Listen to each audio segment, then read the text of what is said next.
હકી આવાજ ન્યૂઝમાં આપનું સ્વાગત છે। હું છું અજીત ઝુપેલવાલા। સમાચારમાં વાત કરીએ તો જામખંભાળિયા તાલુકાના ધરમપુર વિસ્તારમાં બિરાજમાન શ્રી હેમતી હનુમાન દાદાના પવિત્ર પતાંગણમાં મંગળવારના રોજ હનુમાન જયંતિ નિમિત્તે આ હેમતી હનુમાન દાદાના મહાન શ્રી મહેન્દ્રજતી ભાનસતી ગોસાઈ દ્વારા આ મહાપ્રસાદનું આયોજન કરવામાં આવ્યું હતું, જેમાં 250 જેટલા ભક્તોએ આ મહાપ્રસાદનો લાભ લીધો હતો। તેમજ આ મંદિરના પતાંગણમાં શ્રી તપકેશ્વર મહાદેવ પણ બિરાજમાન છે। તે મંદિરનું પણ કામ પ્રગતિ ચાલુ છે।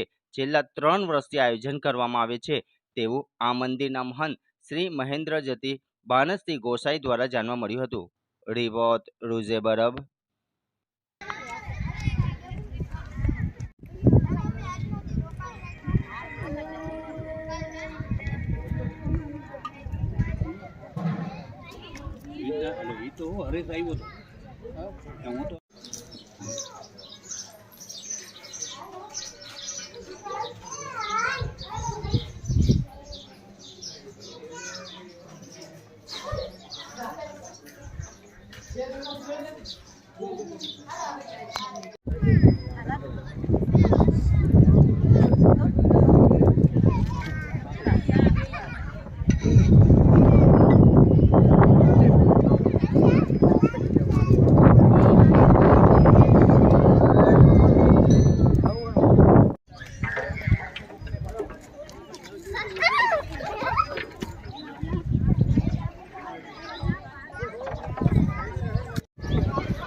છેલ્લા 3 વર્ષથી ધરમપુર વિસ્તારમાં આવેલ હેમતી દાદા હનુમાન દાદાનું મંદિર આવેલું છે, જેમાં છેલ્લા 3 વર્ષથી અહીંના મહંત શ્રી મહેન્દ્રજતી ભાનસતી ગોસાઈ તરફથી મહાપ્રસાદનું આયોજન કરવામાં આવે છે। તો આજરોજ તારીખ 23/4/2024 અને મંગળવારના રોજ હનુમાન જયંતિનો શુભ અવસર પર અહીં જે મહાપ્રસાદનું આયોજન કરવામાં આવેલ છે તેમાં 250 જેવા ભક્તોએ લાભ લીધેલ છે અને આ ટાઈપનું આયોજન છેલ્લા 3 વર્ષથી અહીં કરવામાં આવે છે।